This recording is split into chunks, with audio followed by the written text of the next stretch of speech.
Welcome everyone, this is Jared from ZEN Hustlers, and we're really excited to have you join us today for an interesting conversation. I will tell you who it's with in just one moment.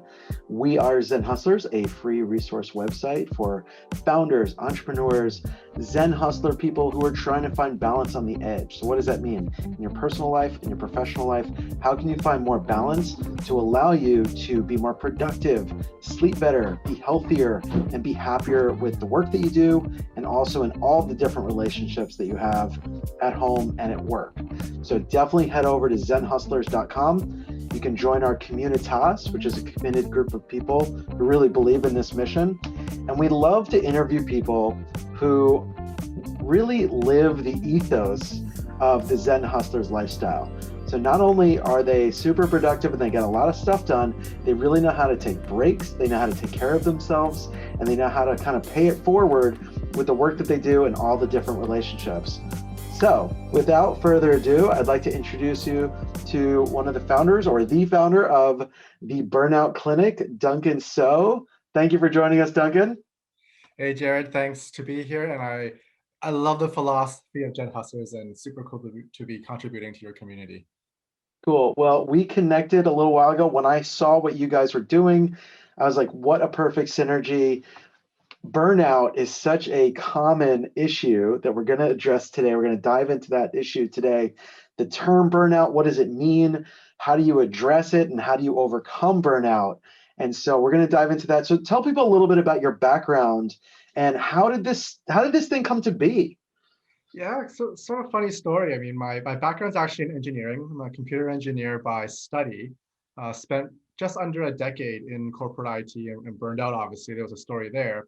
But what sort of led to it, I went into a field called human flourishing for the next decade and focused on systemic change projects. So everything from future of money, future of work. I have a school in Ghana that we did that was touted as the future of rural education by the World Economic Forum, by the the UN and Global Council. And it's a lot of fun things there around sort of changing the world in that aspect. And the Burnout Clinic was more of a, let me say, an accident. It's founded by myself and my wife, and then at that time was my girlfriend. And so my wife's a coach. She's in child youth care. And so she's been sort of on a social work front and been on the front lines of helping youth. And myself being a systems change leader, doing that sort of the same change the world type of work. And where we sort of fell into a collision space was we were doing all these really great things to change the world for the better, all about well-being and all those good things. And then all the clients that start coming in start having baggage. And we were like, interesting. As much as I would love to share the new strategies, like how to upgrade yourself, essentially, how do we want to deal with the baggage, and we had interventions at that point. We're both certified to do that, but in both our practices, we're like, well, one, I'm a school, so I shouldn't be doing intervention work. So why don't we do something different? So my wife and I decide to sort of like tag team and ask ourselves, like, how do we want to do this? And let's put a clinic together to actually focus on recovery and intervention, and do it very differently. So that's sort of the beginning story of the Burnout Clinic. That's cool. And tell people a little bit about your professional background. What are some of your trainings? Yeah, so in terms of the clinical work, I'm board certified as a master practitioner in neuro-linguistic programming and mental emotion release and NLP, for those of us, the other the world where you've heard that term NLP. Yeah. NLP, yeah, neuro-linguistic programming. And so at the mastery level, we start moving into the therapy work. So it's not just like, how to master your mindset and psychology and be really good in persuasion and communication and sales, but how do you do it internally to really do some, cool stuff like, address trauma, address deep-rooted limiting beliefs. How do you clear suppressed emotions and triggers and all those really cool things that, in the initial sort of game of NLP was actually designed for therapists. And then just got really popularized because the world needed it, right? It was a think and grow rich era. And so it was really needed in terms of how to, balance yourself back to having healthy mindsets to doing positive and productive things. Cool. And when you first came to the idea of, I like how your sticker, yeah, I like how your bottle says Burnout Clinic. That's a good one. He slided it in there right there. Very strategic marketing. I love that as a marketing guy. So when you think of burnout, have you been through burnout yourself? Yeah, so back in the day of corporate IT, so this is, pre the days of Silicon Valley startups. This is when Facebook was still like an idea, was still a website, right? Yeah. So in that time, I was launching a telecom. So it was a Richard Branson telecom. It's called Virgin Mobile here in Canada. So Yeah. lots of funding, $150 million of funding. That was a type of startups back in the day. And so literally from the ground up as a young engineer, spent almost a decade there, from zero customers to like 3 million when we exited. It was quite a bit when our parent bought us out. And so it was challenging, right? It was those days pre-social media, pre-cell phone, and we brought in the BlackBerry and I was on call. I literally came in the office at 7 in the morning and I left the office around 8 p.m., 9 p.m. And so you can Wow. imagine the world revolved around work. And after a while of doing that, my world imploded. My relationships crashed, my health crashed. Literally, I was stress picking. My entire right eyebrow was gone through stress Wow. picking. And there was no term called burnout other than for like, the medical or social work, the frontline work practice. And I call it a quarter life crisis. Like, oh my God, my life is imploding. Yeah. What do I do? And it was sort of through that burnout, which I decided to move into human flourishing. I asked that really fundamental question of, how do we really tap into our human potential and how do we achieve our greatness? And just, my life really, that's my purpose awakening. My life just started there. That's very cool. And when did the idea and the genesis come to the Burnout Clinic? And what was the general idea when you're like, we need to start a clinic, and take me down that path with you? Yeah, it was really intervention, right? So, because I'm in the systems change side, I do a lot of work with think tanks. And so one group obviously is the World Economic Forum, so really big when it comes to sort of the global elite when it comes to economics. But Mhm. secondary to that is a group called Gallup, the Gallup poll. Yeah, I know And so Gail. Yeah. so what they do in a very big picture, I call them like the grandparents of workplace engagement, right? So they're I won't call them the inventors, but definitely the champions of workplace engagement. They start this whole survey revolution. And so like 2018, 19, suddenly they start to double down on workplace burnout. And I was like, what's going on? You went into engagement and now you have this, styles of culture and HR changing a future of work and having these engaged workplaces, and you're double downing on burnout, what's going on? And the studies were at that time, 2018, 19 was like 40% of the workplace was, sort of going through this burnout. And it was a phenomenon. They call it the burnout crisis, Mhm. an epidemic that was growing. I was like, that's not good. Like here I'm talking about human flourishing, but if I can't stop the bleed, all the work that I'm doing on the prevention side just goes down to the gutter. Yeah. So that didn't help. And then years after that, now they're sort of bringing sort of light to the picture where from 40%, then it went up to like 50, 60% sort of, really led by like Qualcomm, SAP, and Mindshare partners, and a lot of work on trying to get some data, like data Yeah. and analytics around that space. And now pandemic has hit and it's like what, 70 That, to 75% is sort of the going average right now. that was exactly what I was going to jump in. So where were we before the pandemic? And now where are we as far as when you say burnout, does it encompass just work when you say it, or does it encompass your home life, work, and everything else in your life? Yeah, so from a more of a clinical lens or an experiential lens, what's coming in, it's full picture work. And that's just because, we see the same, dialogue when it comes to, mismatched relationships and lacking autonomy. And now the family and has like the roles are all blurred, the work roles are blurred, the family roles are blurred. How does dad now respond? How does mom respond? Everything's a negotiation, and kids are now just hammering at you, and social media is hammering at you. So, we You see might make me from cry. Be careful. Like you're a truth that as a father of two boys, you may make me cry a little bit because I'm like, right, man, yeah. how do you know my story so well? You So, know? so men are struggling, women are struggling, and sort of like as a tiny lag, the World Health Organization sort of pins it on the workplace. They call it like mismanaged or chronic stress in the workplace. Yeah. But COVID is interesting because it's an amplifier. Like we see it, whether it's like civic movements or unrest, or we see it in mental health or emotional health or Yeah. wherever it is, it amplifies these problems. And so, what we're going to have a redefinition very soon is sort of, where burnout really flows, and just really getting a strong grasp. It's a complex issue. It's very complex, and Yeah. how we deal with it needs to be very personalized. So I'm really good at synthesizing. So it doesn't just explain work. It expands into the rest of your life, and it encompasses everything in a holistic perspective when you talk about burnout. Yes, Okay, absolutely. got it. So again, come back to where were we, maybe a statistic, maybe something pre-pandemic, and where are we now if you have that kind of data? Yeah, so pre-pandemic, like groups like the Gallup poll, have been sort of tracking it at roughly like 40%, a little higher for millennials. And the interesting story that happened with the pandemic, so we're, a year plus a month in right now in the pandemic, but Yeah. in 2020, the workplace was just beginning to prioritize workplace mental health. This big umbrella, big picture.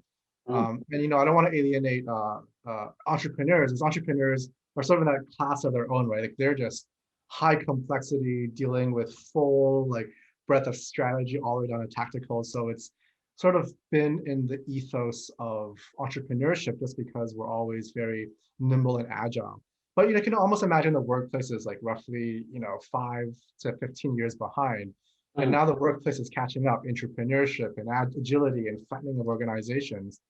And so in 2020, what was an interesting stat from a mental health lens was anxiety just went up the roof. So before, the general stats were like, like 20%, roughly parental principle, 20% of people had some form of mental health challenge, issue, or mental illness sort of there. And it's sort of like, let's just be aware that in the mental, in sort of that workplace, there's a stigma there.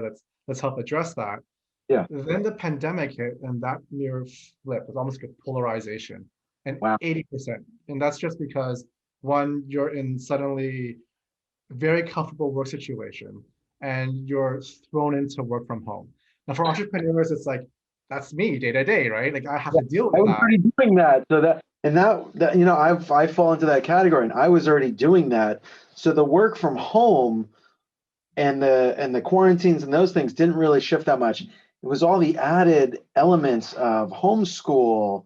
Yeah. My other partners in the house still, like all these people are still in the same space, sharing space. That for everybody, I think, was probably the biggest differentiator. Was all of a sudden everyone's schedules were completely done.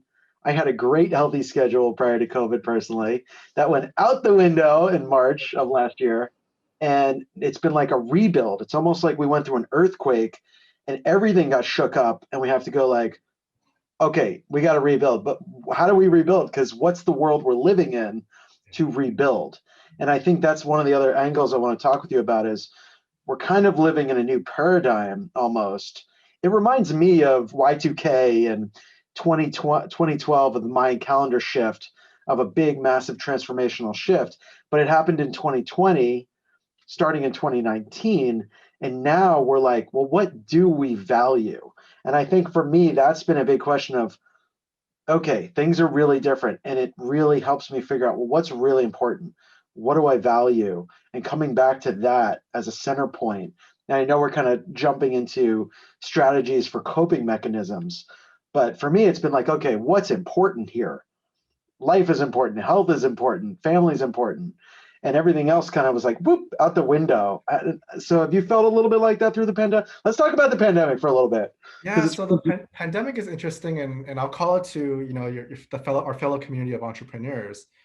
And it's not that entrepreneurs have been going through burnout. It's been sort of the what we call the psychological toll of burnout that's been in literature for like maybe almost like 8 years. So the yeah. workplace is just catching up. Now the challenge with entrepreneurs with the pandemic is it's not about remote work and flexibility, because autonomy is what we're looking for, and entrepreneurs are great at utilizing autonomy. Mm, The reverse is true in our case. We're stuck at home. And so we can't go to the coffee shop. We can't go to the gym. We can't go to all those different outlets that enable us to be flexible and work with autonomy and be productive and use all these great 20/80 rules or whatever it is. yeah. And suddenly the challenge that the workplace is seeing right now, but not new to the entrepreneur, is you're at home. And before it was, let's have really great strategies in terms of enforcing boundaries for career. Entrepreneurs are okay at it, pretty good at it. Workplace is completely new. And so that's like, what do we do? and compounded where it's completely net new for everyone is it's not about setting boundaries for the workplace, right? Like emails, when to turn off, when to turn on, when to do all those different things is my screaming kid that is screaming not because they're angry, they're just happy. They're just, they're just there to, I want attention. They're now bullying you essentially, right? They're doing what we don't want to do in the workplace, but in real life. And so kids or your significant other, right? Like if, you know, I'm in the clinic, I'm a co-founder with my wife, and my wife has emotional needs. Her personality type is very extroversion. So she needs that outlet where she needs to talk to people, she needs to bounce ideas off. So you can imagine when I'm like doing focused deep work, and she's like, honey, just talk, like just hear me out, and just going at it. I've broken my cycle, and we're still enforcing boundaries, and all these things are happening. And so, Yeah. I don't have, I live in a loft, but I don't have a basement where I can hide in. So literally she can hear my calls, I can hear her calls. Yeah. It's an interesting situation. I'm not at a coffee shop anymore. Yeah. Um, and so all of this new complexity has created a cognitive load. It's an overwhelm. Yeah. And it's the challenge is we don't have, many of us are going through, I won't go as far as a traumatic situation, but just like a change, right? Like a really rapid change. And so our nervous system is having challenges to cope with it. And so we cope with it. I mean, there's not much release and sort of new strategies. Let's cope with it, move to the next day. And what we've seen right now is, from heightened levels of anxiety, heightened levels of frustration, a lot of pent up energy, not knowing where to go, is either exploding or imploding, either or, depending on a sort of natural temperament. And the challenge is we're a year plus in, and our coping strategies are beginning to sort of harden the habits. That's the problem. So that's where we move from general mental health and well-being down to Yeah. burnout narrative. Yeah, and I think bringing that word habits in is really important. We're going to talk about some of those coping mechanisms, but I like how you frame it of, those coping mechanisms are becoming rooted into routine and habits, and that it reminds me of like chronic stress. It's not a temporal thing. It's becoming too chronic, like any injury would be. And I always have to remind people like there's stress, which is normal and healthy, and then there's chronic stress, which is that ongoing everyday burn, which is just reducing your capacity, your health, and all your capabilities as a human to be alive. So that's a good point. So, what are some of the mechanisms at the Burnout Clinic, and how do you get someone who doesn't self-identify? It reminds me of like alcoholism. Like, no, no, no, I got a lot going on, but I'm fine. So, how do we address the people that aren't acknowledging they're overwhelmed, and the people that are scrambling for resources, right? Yeah, so the concept that I'm sharing right now as sort of a general umbrella idea is this notion of a prevention intervention mix. Now it applies to workplaces, applies to entrepreneurs, applies to individuals. And so the notion is if you're not burnt out, prevention is great. You want to have the healthy practices like drink your water, your nutrition, your exercise, all those great things, do your mindfulness, do your meditation, do all that jazz, and it's great. When you have it though, right? So when I say when you have it, whether you identify with it or not, it's a feeling. So if you're feeling fatigue, if you're feeling exhaustion, if you're feeling anxiety and chronic worry, your sleep is being impacted. If, thanks to the news that we see every day, you're having this sort of cynical worldview, it gets increasing. Before it was like optimism, now to like, I'm a realist, to now just pure negative, or like the world is going down in a explosion, right? Or even like performance efficacy. So for entrepreneurs, this is a big one, right? Is you Yep. come in, you have the autonomy, you have more responsibility just because you don't want to be stuck. In the corporate world, you want to make an impact or make more money or whatever it is, put that responsibility on your own shoulders. And suddenly, literally, the weight of that responsibility just shuts you down. Like you have challenges making decisions, you have challenges thinking clear, right? It's brain fog, all those different things, all the way to the extreme, like I mentioned for in my case, was what we call a life crisis. Is now the heart attack kicks in, right? Now you're going to have a divorce. Now, like everything around your area is just imploding on you, exploding. And you're having what we call this dark night of the soul, right? It's like, who am I?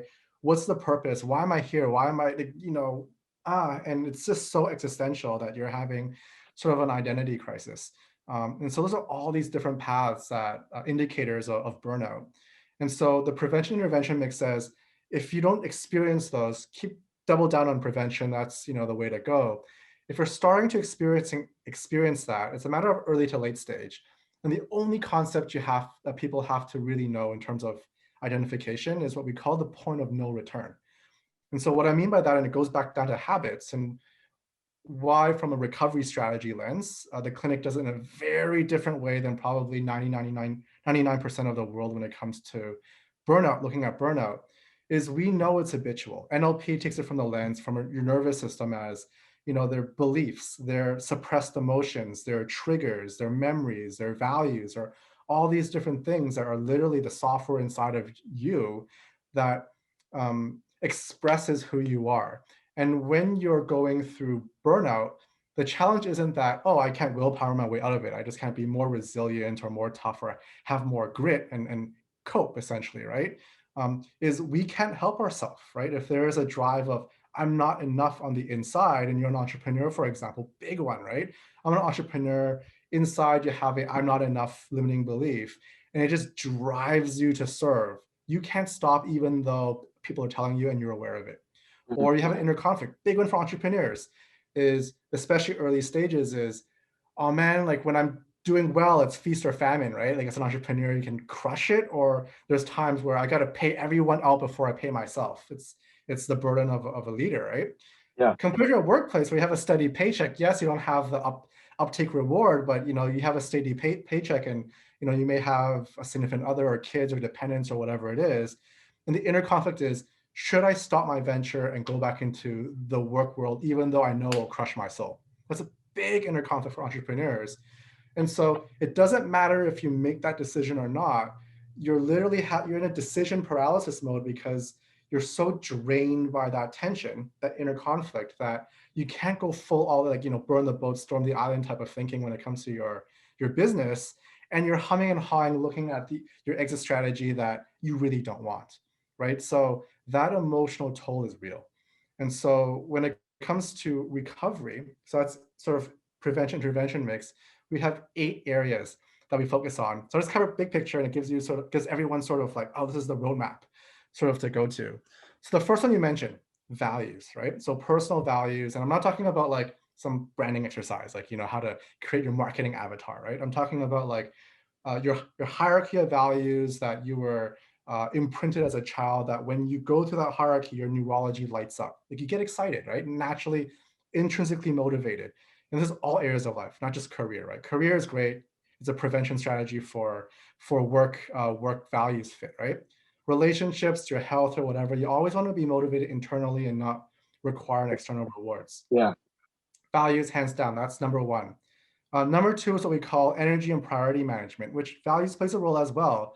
As it says, how do I properly set boundaries around how I use my energy? Because it's finite, right? No matter how much we want to biohack our way out of it and use all these different breathing techniques or sleeping techniques or diet techniques or keto diets or autophagy or whatever it is, there's a limit, right? There is a limit. So you might as well lean back on a system and a framework. And it says, how do I look at what's important to me in all areas of my life? And instead of doing this whole sort of do more with less and then do more, is do more with less, recover, and focus on the things that, one, fulfill you, and two, let the extrinsic rewards be the byproduct of sort of that space. That's number two.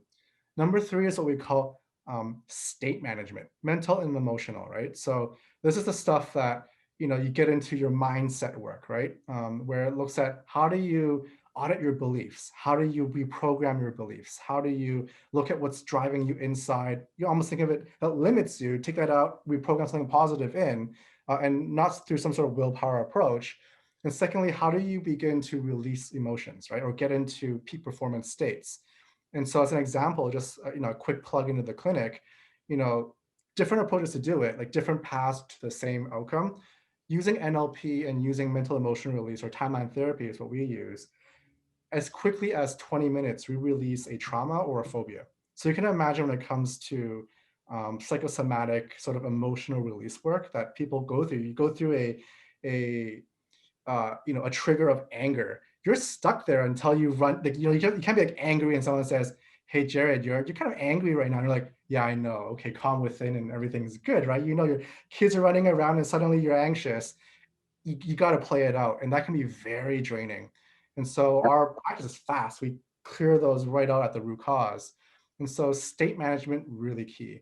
The That's next key. area, I've been, just to interrupt you for a sec. That's been yeah. one of my key factors where I studied it with a couple of different people, primarily probably Tony Robbins, about Mm, trying to get into your body and have that quick state change, yeah. because that allows you to move through it faster, not get away from it, just move through it faster so you can get back to a place of, oh, I can think again, because in that headspace, you literally cannot think, you can't think productively or strategically. It's Yeah. fight or flight. Your brain is like firing all these different chemicals that are not helping you at that moment. You're not really being attacked by the lion. And you just really, you have to just, what I do is I just remove myself. Yeah. And physically, emotionally, I just have to go, I need a break. I need to just walk away. Nature helps me. It helps to just go be in nature. And it is a quick turnaround as far as a state reversal.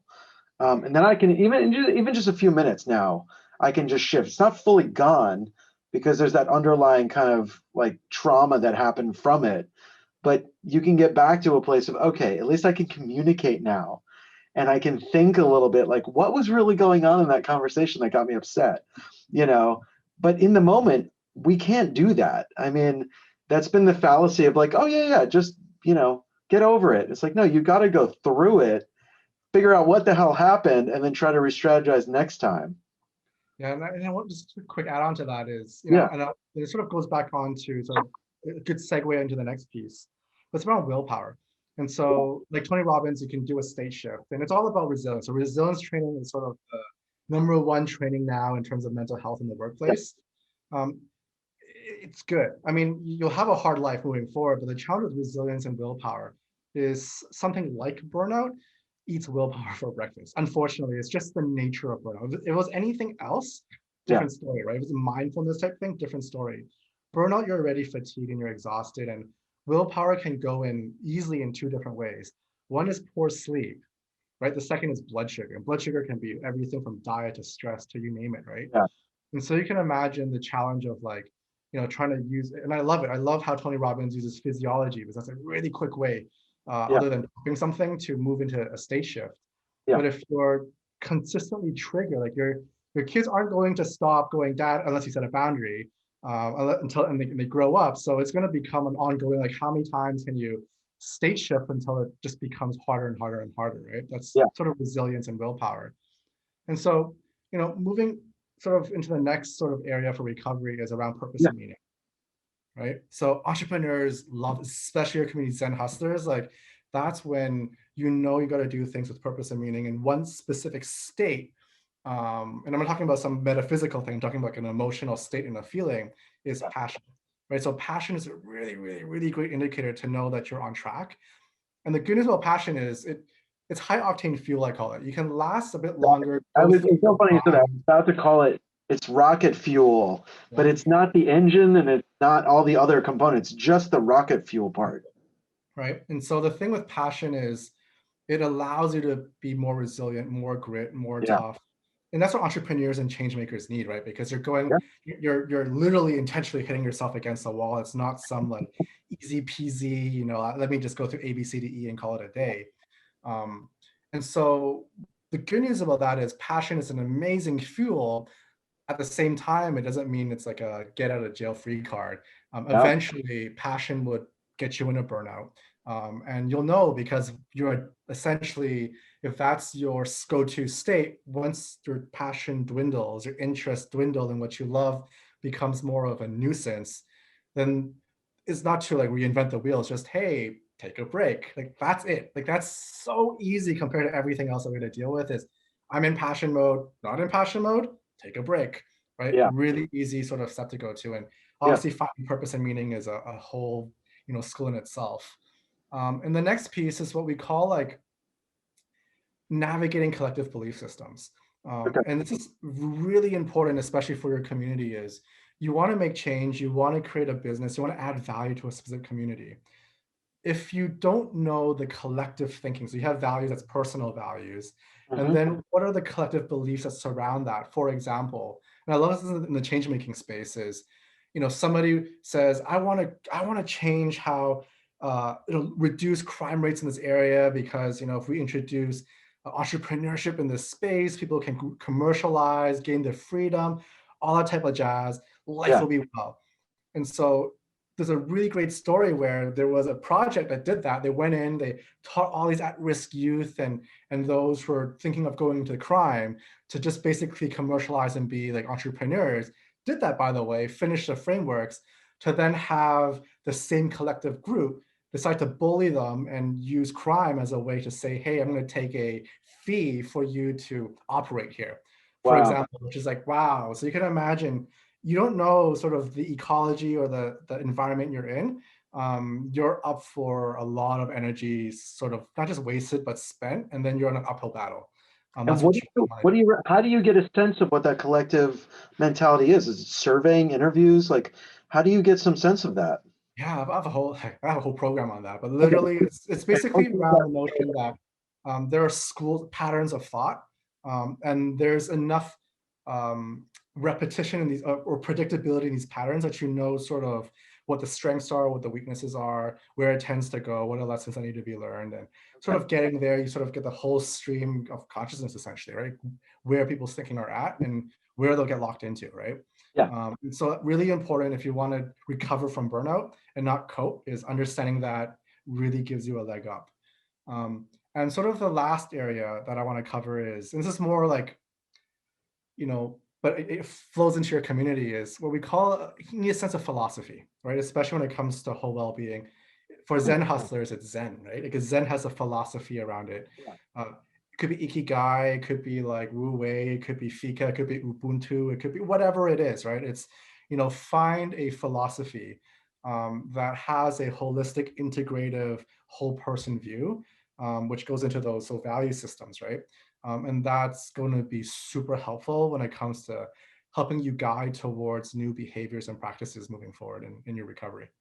Yeah, and then just to be clear, we have modernized what we feel like Zen is. It's minimalism, focus on values, focus on simplicity, back to your life to get back to that core area by removing the clutter of other things in your life. Um, and it's not traditional Zen in the texts. So we're trying to modernize the term here because the danger, and this is why it's a yin yang community, we're being told to hustle as hard and as often as we can. And there's a couple of names I won't mention that are always saying that to us. Yeah. And you can try that for a few years, and you're an example of that. At a young age, you were doing that and burning out. So it doesn't matter if you're older or younger; you're going to experience the burnout. But just it's fine to be that mindset. And we didn't even go into like the hustle mindset of how that gets formed. It's usually from our parents or someone in our lives, either in support of your parents or in reaction to your parents. Most of the time, of how you were raised, and then finding that balance point of like, okay, great, I can be super productive. I can create a lot in the world. I can be a change agent, and I better take care of myself, my family, my relationships, my health. Otherwise, I will be useless. It's very much of the oxygen mask mentality of like, I got to put it on first to serve others. But we get caught in this hustle cycle of we want to produce, we want to be effective, we want to create an impact and growth and blah, blah, blah. And before you know it, you've worked 80 hours that week. You're completely burned out. You don't even know what you ate, who you talked to, what you did, but you made a bunch of stuff happen. And it's that like productivity kind of trap of like, I'm being super productive, but now where does it lead me? Yeah, so I do want to do justice to hustle at the same time. Yeah. So hustle mentality will never go away. In fact, hustle is a good thing. Now you got to remember, like hustle, like back in our parents' generation, it's like, yeah, time. Like, there was before pre-dial-up internet, right? There was time and hustling would be like doing passive work today, right? And so a few things are happening today that amplified it. COVID being an exception to the rule, right? Because COVID really is amplifying it. One is technology, right? So technology, social media, that's it's crushing people. And the old mentality, the industrial mentality is we kind of want to be more like machines. That's why we have this whole like transhumanism, Elon Musk, Neuralink type of movement, right? Yeah. And it's like, well, we're not. back in the day, it's kind of cool, right? It's kind of cool that we have technology and it'll displace work so that we can actually relax. And what we didn't know systemically was that, well, we actually kind of want to be like machines and we can't. And so, technology's done us not a poor service necessarily, it's just our thinking hasn't caught up to where technology is today because it's going to the exponential. And number two is the internet. It's what we call hyper connection. And it's super unique. And what happens is we have, physically on the internet so much like quadrillion terabytes or whatever of data that gets stored every year. We can imagine all of those are thoughts and ideas and activity. And the more data you have has to stem from somewhere. You could imagine it's coming from us. And so we're just creating so much that a lot of it's noise and our bodies can't take it. And Mm. so hustle is good.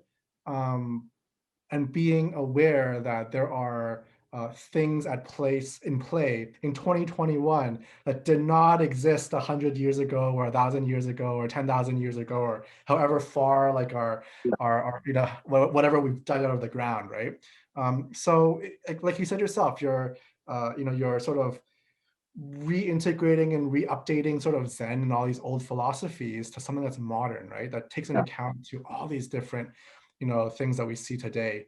And trying to, when you even go as far as strike a balance, because at this point is, just very aware that we got to turn ourselves around because we, won't go as far as we're moving to the next mass extinction, human extinction. But definitely the level of activity that we're moving towards is not very healthy.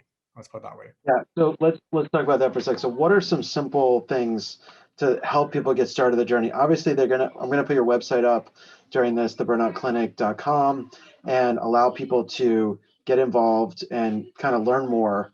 But what are some simple steps that people can take? Is it reflection? Is it finding a habitual healthy practice to ground and center them? What do you give a couple of top tips to get people started down the journey? Yeah, the top one, and Jared, you call this one out, is values, right? Value. So, I mean, you did it accidentally because of COVID, and you're on that path, right? And for Yeah. many who aren't as intentional as that is, this is the perfect time to start looking at what's important to you, right? Yeah. And have that begin to influence your decision making. And something as simple as 20/80 rule, right? It's like, where can I put the least amount of effort to get the most amount of impact? Yep. Yep. But then where I'll stop everyone is that doesn't mean you can do more, right? It just means once you have that, the difference is rest and recovery, right? Yeah. Because that's a really important part of the equation. And just start there. That's a really, really life and game-changing place to start. So the next thing I want to mention is you have that free assessment on your website. We're going to put a link to it. Give people a little insight about what is that free assessment helping them with? Yeah, so the first piece of two freebies that I'll love to share with the community. The first one is the assessment. So I like to call it a discovery tool. So I won't go as far as a diagnostic, just because burnout is very complex. So I think it does that. It doesn't do it serve it justice. So it's more of a discovery, sort of a survey, because it looks at all the different categories and indicators of burnout. And when you fill it out, isn't a matter of do you have it or not. It's are you experiencing more or less of these different indicators? And once you do that, we're able to at least give you some data to inform you if, you're good to go, you're normal, like, and it's not because we said so, it's because you said so. We're just sort of re-expressing what you've said, that, just keep calm and carry forward with self-care and that way. And then there's like sort of that early stage sort of, hey, you start to see this sometimes and more often, be more cognizant, especially in these areas, right? And this is where, yes, you can do self-care and stuff, but it's a time for you to now begin DIYing your own intervention steps, right? And then we have like the point of no return, right? Like, okay, you clearly, you're triggered, you have panic attacks, all these different things are coming up. Even if you wanted to DIY yourself out of it, it's very difficult. It's like trying to quit smoking. It's very difficult, right? And we're not recommending that ever. We're like, you call out the issue and then get support, like fast. Support. And that's where it's great because this I mean, survey, after a few of our most successful, productive people in the world started committed suicide, we created a crisis page. It's like, hey, we realize we've got to start talking about crisis from a suicidal standpoint, drug overdose standpoint, even pharmaceutical drug overdose standpoint, because it's getting to that point where people are pushing themselves so hard, they're like, I'm done, I'm checking out, this is too much. So we're always trying, like, and this is like our PSA for the day is like, look, if you're at anywhere near that level, please talk to someone in your life. Like, please reach out. And there's free services, there's anonymous services, there's friends. Like, make it clear to people that, like, you can't continue down the path you're going and you just need support, whatever that looks like for you. So on the essence of time, Duncan, we're going to wrap up. This has been fascinating. I've just been like a sponge kind of trying to absorb your steps and all the different things in your product and the services that you offer.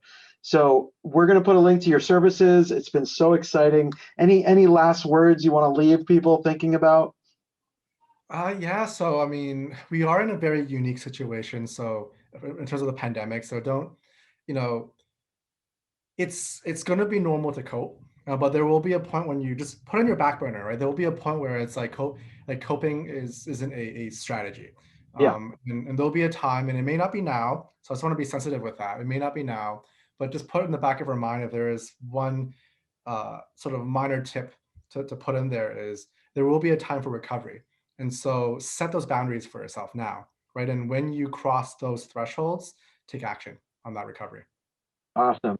Thank you so much for joining us, Duncan. That was so great. If you have any questions for Duncan, head over to theburnoutclinic.com. We'll put links, obviously, to everything that you guys are doing. And I just love what you've committed yourself to. So thank you. And I've gotten a lot of today, and hopefully our listeners will too.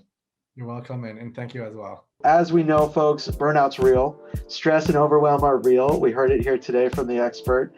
And we want to just invite you to get support. Head over to zenhustlers.com. We've got work from home resources. We've got daily ritual guides. We've got a community online of people that really believe in this ethos and these values. So we're here for you. You're not alone, and we're all out to support you on your journey towards balance. It is a journey, not a destination. Thanks for joining, everybody. Talk to you soon. Take care.